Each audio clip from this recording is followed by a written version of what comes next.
राघवेंद्र सिंह जी, अगर विपक्ष ने हड़बड़ी में, भावुकता में, उद्वेलन में या गुस्से में या फिर विपक्ष होने के नाते इस तरह की हड़बड़ी, जल्दबाजी या जो भी संसदीय परंपराओं का सम्मान नहीं करते हुए जिस तरह का व्यवहार दिखाया, उस वक्त तो सदन के नेता की जिम्मेदारी और ज्यादा बढ़ जाती है।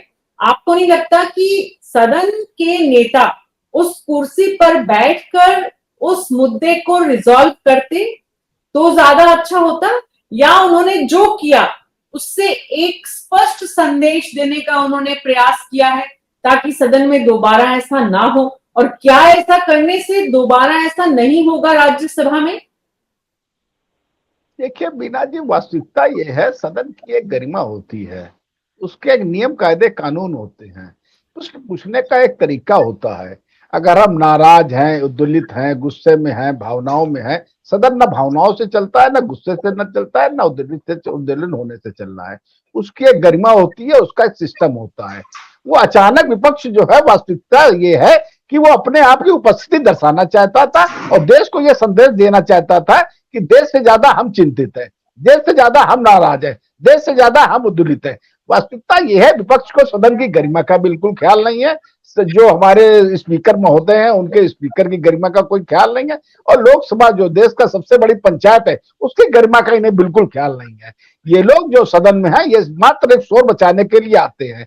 धनखड़ जी का अपमान एक बार नहीं हुआ है बीना जी, कई बार हुआ है। सदन का एक बार अपमान नहीं हुआ है। अभी लोकसभा में राहुल गांधी जी मंच के पास आकर के, स्पीकर के मंच के पास आकर के अपने सांसदों को इकट्ठा कर रहे थे, शोर मचाने के लिए कह रहे थे। क्या सदन शोर मचाने के लिए होता है बीना जी?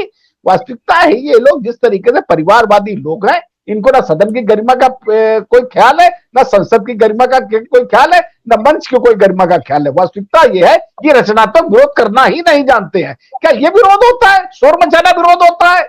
उपराष्ट्रपति का अपमान करना विरोध होता है? कहीं ना कहीं उनके मन को ठेस पहुंची है। भाई लंबा समय हो गया उनको राजनीति में, 35 साल से तो हम धनखड़ जी को देख रहे हैं, सदन में लगातार बने हुए हैं। एक बहुत वरिष्ठ सांसद है, बहुत वरिष्ठ नेता है, उनकी उम्र का ख्याल रखना चाहिए, उनकी गरिमा का ख्याल रखना चाहिए। उनकी मिमिक्री बनाते हैं, और लोकसभा के नेता जो आपके राहुल गांधी जी है, वो उनकी वीडियोग्राफी करते हैं। देखिए वास्तविकता ये है, ये सिर्फ लेकिन राघवेंद्र जी जो सवाल ये है कि विपक्ष उद्वेलित भी है, गुस्से में भी है, भावनाओं में भी है। आपने कहा भावनाओं से सदन नहीं चलता, तो अध्यक्ष महोदय ने जिस तरह की भावनाओं का इजहार किया है वो कितना सही है? नहीं, देखिए सदन में अपमानित करना होता है क्या किसी को? आप निश्चित रूप से इतना वरिष्ठ सांसद कोई ऐसे नहीं अपमानित हुए होंगे। क्या सदन में आप बैठ कर उनको अपमानित करोगे? उनकी भावनाओं को ठेस जरूर कहीं ना कहीं ऐसी लगी होगी जो उनकी कुर्सी का अपमान होगा, उनके उपराष्ट्रपति का अपमान होगा, राज्यसभा के स्पीकर पद का अपमान होगा।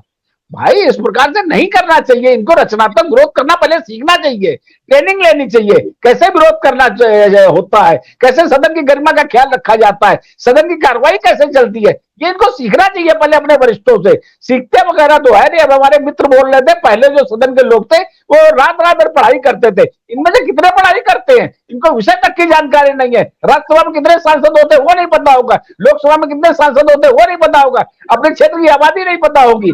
ये लोग एन कैन पकड़े नेता बन गए हैं, और किस लिए नेता बन गए अब ये भगवान मालिक है। मैं इस विषय की चर्चा यहाँ नहीं करना चाहता हूँ। वास्तविकता ये लोग समय समय पर चाहे सनातन धर्म का अपमान हो, हिंदुत्व का अपमान हो, देश का अपमान हो, सदन का अपमान हो, आहत हुई है। राघवेंद्र सिंह जी, आपके मुताबिक अध्यक्ष महोदय की भावनाएं आहत हुई और इसलिए उन्होंने बहुत ही सौम्यता से, धैर्य से, गंभीरता से एक एक शब्द धीरे धीरे सदन को बताया कि वो कितने आहत हैं